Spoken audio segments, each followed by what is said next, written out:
Good evening and welcome to BATV News. I'm Andrew Laidley. Tourism Minister Ed Bartlett says his ministry is interested in exploring the possibilities of boosting tourism through the business of medicinal cannabis. However, he says his ministry is mindful that the drug is still labeled as a Schedule I drug by the UN, which dictates that the plant may be harmful to health. Nordia Francis Williams tells us more. Minister Bartlett says a team is being organized to explore the ways in which the tourism industry can benefit from the medicinal cannabis business. We will be establishing a special task force to inform me on the wider policy approaches to cannabis-infused tourism as a critical element for the promotion of the sector across the country. He says the medical applications of the cannabis could greatly enhance spa treatments, among other services in the tourism industry. But we are satisfied that the nutraceutical values, that the spas of our country can benefit greatly from the utilization of oils and wraps and the medical applications that cannabis offers. And so we are going to designate an area, and I'm not preempting the policy, but I'm indicating that within that frame are going to be discussions about where do we do what. The minister noted that in an effort to control the use of the drug in the island, specific areas would be outlined to engage the use of medicinal cannabis for tourism. So we think that the areas from the southwestern coastal strip of Jamaica, that is from Negrill's west end back to Treasure Beach, Jakes, would represent a critical zone for which nutraceuticals could, in fact, be made a key part of that experience, and the cannabis-infused experience could be expressed. For BATV News, I'm Nordia Francis Williams. Meanwhile, Tourism Minister Ed Bartlett says the establishment of operations in Jamaica by American coffee company Starbucks will serve to strengthen the country's appeal to international visitors. Mr. Bartlett says alliances with international brands such as this will do well to drive the marketing of Jamaica. He says Starbucks would be utilizing Jamaican Blue Mountain and High Mountain coffee in their products manufactured locally. This, the minister adds, would ultimately redound to the benefit of Jamaica and the American firm. Mr. Bartlett says Starbucks' moves to commence local operations was consistent with the government's growth agenda, targeting increased investments. Last week, Starbucks announced that it had entered into a geographic licensing agreement with Caribbean Coffee Traders Limited, a consortium led by Margaritaville Caribbean Group. The agreement grants Caribbean Coffee Traders Limited the exclusive rights to own and operate Starbucks stores in the country. Jamaica will be Starbucks' 17th market in Latin America and the Caribbean region, with the first store slated to open in Montego Bay. Starbucks Caribbean franchises comprises 43 stores operating in Aruba, the Bahamas, Curacao, Puerto Rico, and Trinidad and Tobago. Industry, Commerce, Agriculture and Fisheries Minister Carl Samuda says the revenue generated from the cess imposed on imported coconut products will be used to develop the sector. According to the website of the Coconut Industry Board, CIB, a cess of 8 cents per pound is levied on coconut products and some substitutes. Speaking over the weekend at the Coconut Growers Annual Meeting, Minister Samuda assured that the outturn of the cess will be dedicated to the industry. In the meanwhile, Minister Samuda says the government was not targeting the CIB's shareholders in commodities manufacturer, Seprod Limited, worth approximately $5 billion. He noted that in the past, coconut farmers have expressed concerns over the government's interest in the shares. Minister Samuda says he wants the Coconut Industry Board to submit a plan to him outlining the direction in which the industry is being piloted, as well as how the revenues generated by the sector will be utilized. CEO and Commissioner of Customs, Mrs. Velma Ricketts Walker, is reiterating that the use of the automated customs management system Assecuda World is necessary to achieve greater efficiencies in a modern customs administration. Mrs. Walker says one of the areas in which the agency has been significant improvement so far is the use of the advanced manifest. Here's more. 24 hours prior to the arrival of a vessel and 15 minutes after takeoff for aircrafts. That's how the advanced manifest system works. The procedure, which is a part of the customs agency Assecuda World system, is also in compliance with the 2014 Customs Amendment Act and in alignment with international best practices. Commissioner Walker made reference to Article 7 of the World Customs Organization's WTO Trade Facilitation Agreement dealing with pre-arrival processes, which states, each member shall adopt or maintain procedures allowing for the submission of import documentation and other required information, including manifests, in order to begin processing prior to the arrival of goods with a view to expediting the release of goods upon arrival. She stated that among the benefits to be derived from the use of advanced manifests is the ability of clients to complete and submit declarations to the agency for advanced risk assessment, which involves real-time routing of declarations to the various electronic lanes for pre-clearance processing. The Customs Agency CEO noted that the transition from a partially electronic environment to Assecuda World, which is a fully automated system, has results, indicating that importers and the agency have seen a reduction in costs and the time required to clear goods. Meanwhile, she says the agency is mindful that there are challenges in some areas and is committed to continuous improvement for excellent service delivery. Additionally, the Commissioner says enhanced border protection controls and trade facilitation initiatives with the use of risk assessment has reduced the use of intrusive methods of inspection while narrowing the scope of intervention to areas of interest. Commissioner Walker also indicated that the use of Assecuda World has enhanced the agency's trade facilitation arm to include, among other things, the introduction of a standard electronic single administrative document (ESAD) for all customs transactions, standardization of operating procedures for processing passengers and cargo, integration with regulatory agencies for cross-agency paperless processing and assessment, implementation of an advanced deposit account facility allowing for the real-time payment of duties, integration with the Port Community System PCS for the single submission of a manifest to allow for faster port clearances, revamping of procedures for new and used motor vehicles, and integration with Tax Administration Jamaica and Island Traffic Authority ITA for automated services such as Taxpayer Registration Number TRN, Tax Compliance Certificate TCC, and real-time exchange of motor vehicle information, etc. The JCA is assuring its customers and stakeholders that it will continue to modernize its operations with a view to improve its operational processes, border protection capabilities, and trade facilitation initiatives. Still to come, NHT undergoing a review. The details when we return.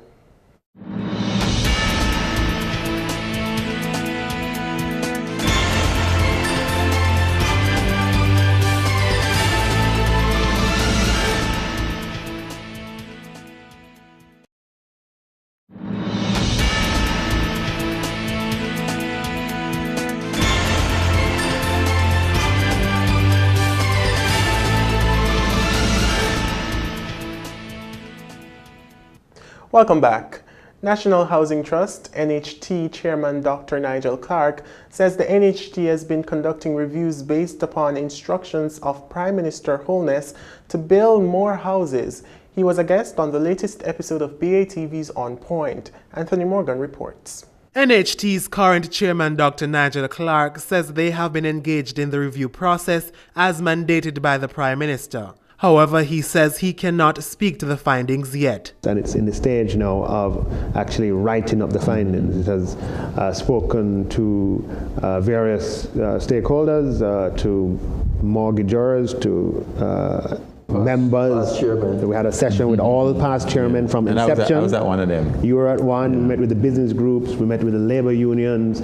Met with representatives of the civil service. Met with people from academia, with multilaterals, and a wide, and many people who I'm not mentioning, a wide consultation process over a long period of time. Meanwhile, former Chairman Howard Mitchell says one of the reasons Dr. Clark may not be willing to speak on the matter now is because the NHT is also a research institution. Because I am pretty sure, even when I was there, there were solutions. There are solutions that are proposed, and I think I would defer to his suggestion in that respect. But there are ways, creative ways, of providing housing for people other than the strict institutional mortgage way.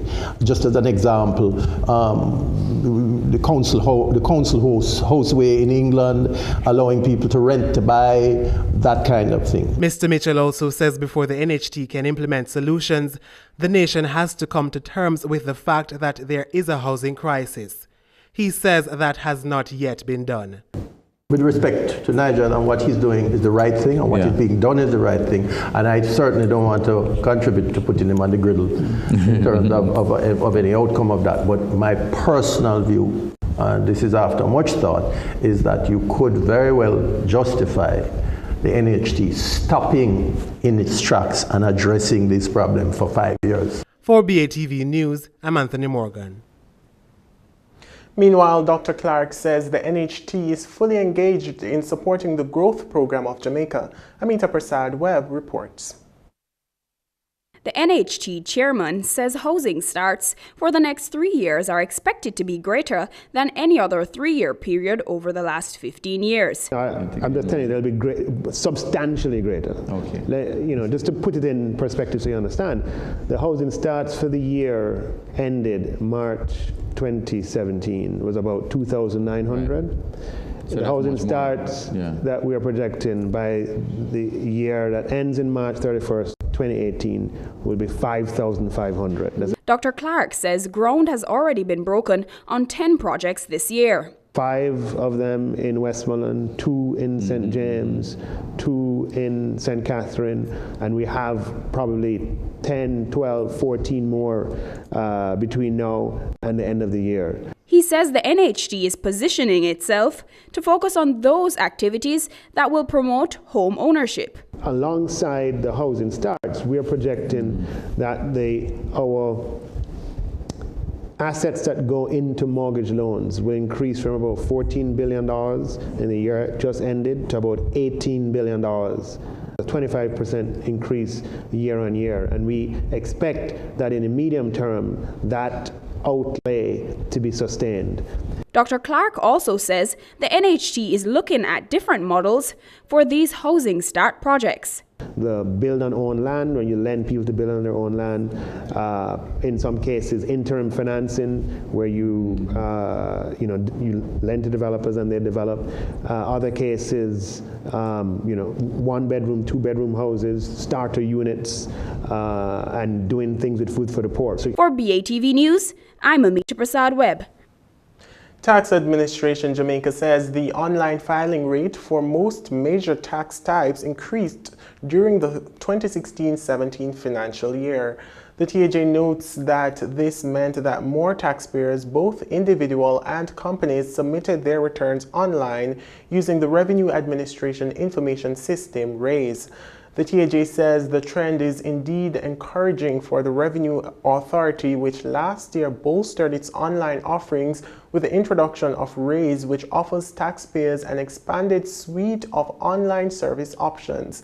The TAJ says the increased online filing may be attributed to several factors, including the full implementation of RAISE, targeted awareness campaigns, intensified education and outreach programs, the forging of critical strategic stakeholder partnerships, as well as in the case of GCT, mandating specific categories of taxpayers, in this instance, medium to file online. Additionally, during the 2016-17 financial year, several tax offices were outfitted with an e-tax spot, a dedicated area that allows taxpayers to file online with support of a TAJ team member. Stay with us. Regional and international stories are next.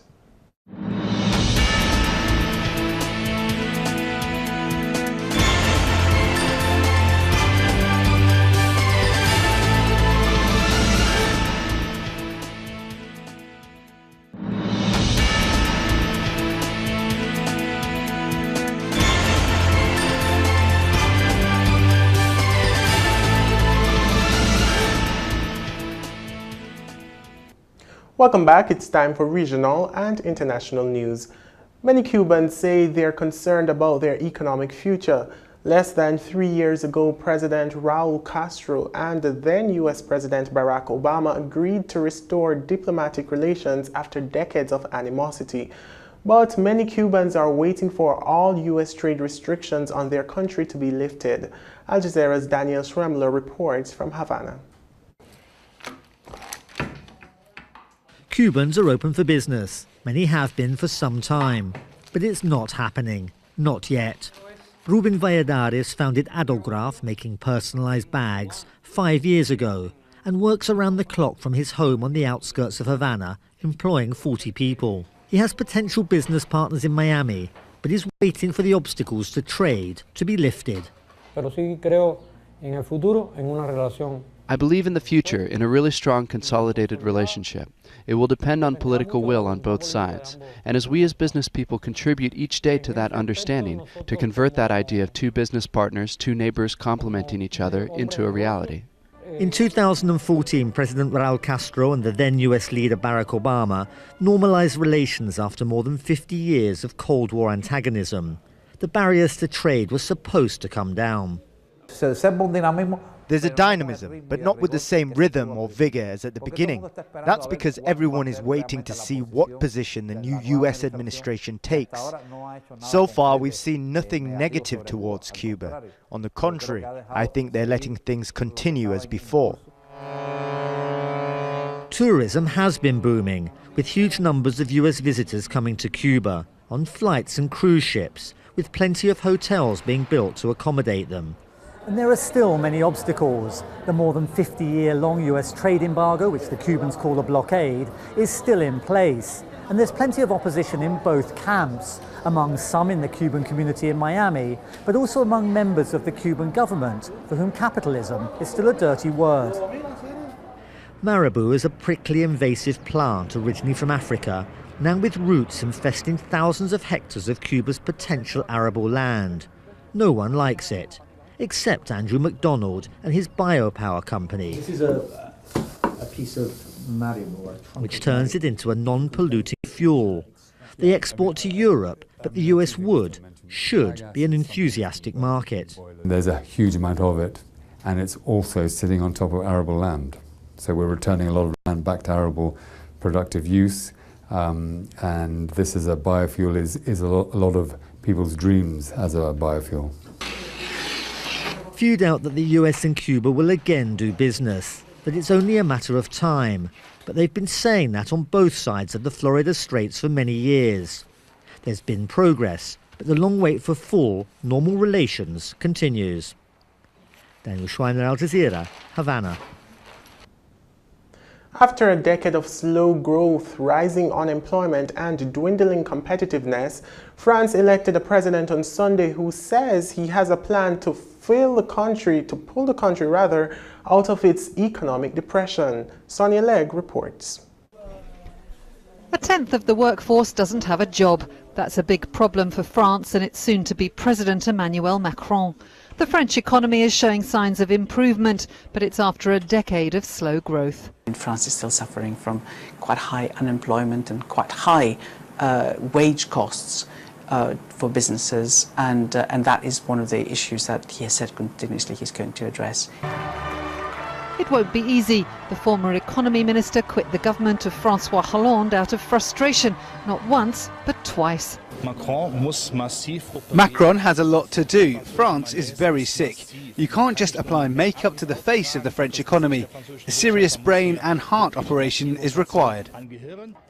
French workers have been reluctant to give up their 35-hour working week or accept an increase to the retirement age of 62. Macron's approach is to allow firms to negotiate their own deals.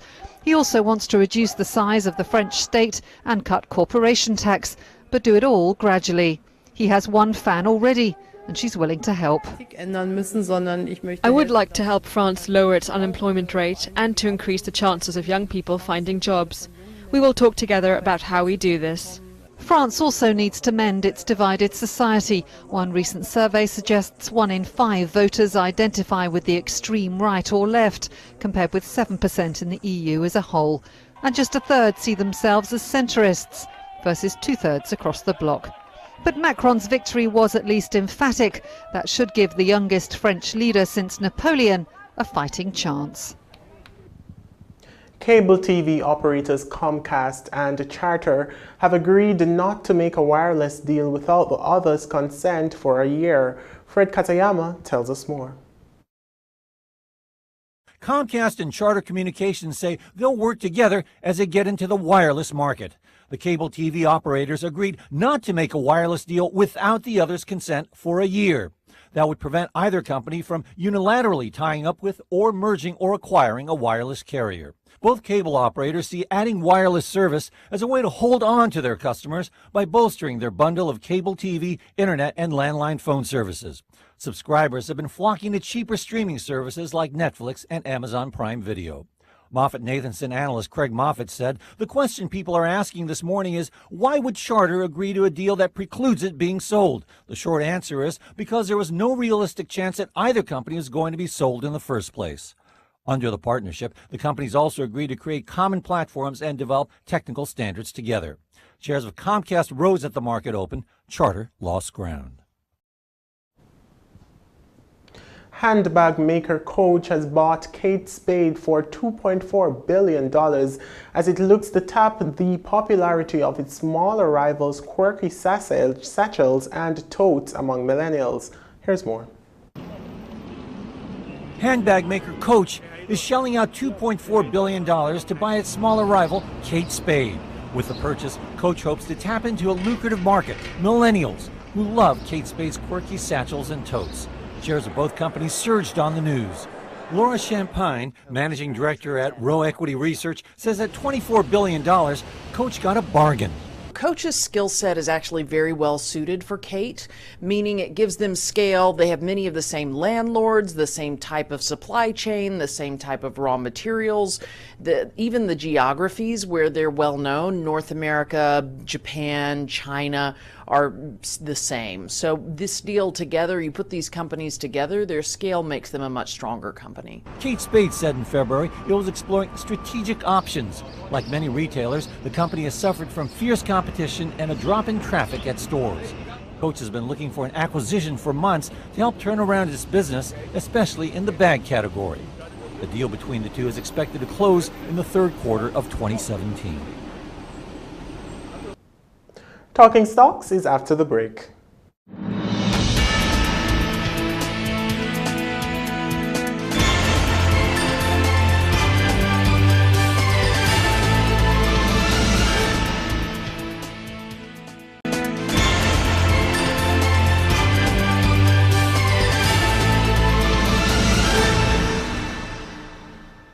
Welcome back. It's time now for Talking Stocks.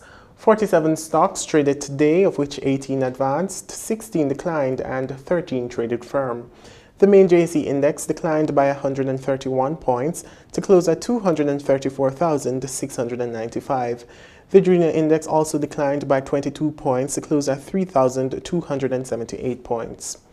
Over 3 million units traded, valued at more than $70 million on the Jamaican dollar market.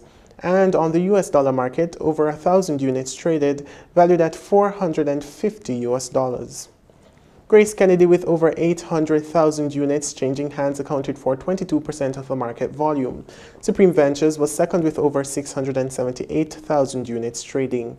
Cable and Wireless, with over 353,000 units, accounted for 9% of the market volume, crossing the floor.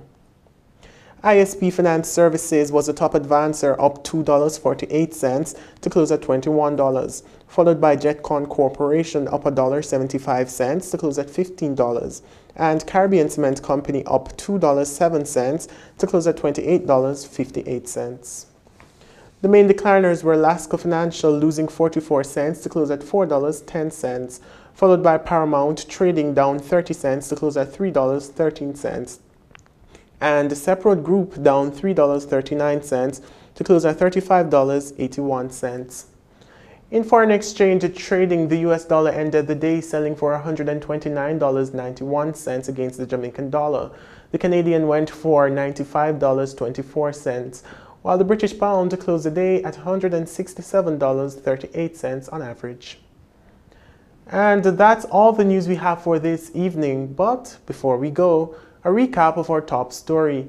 Tourism Minister Ed Bartlett says his ministry is interested in exploring the possibilities of boosting tourism through the business of medicinal cannabis. Thanks for watching. For more content, visit our website at batvja.com. I'm Andrew Laidley. Pleasant viewing.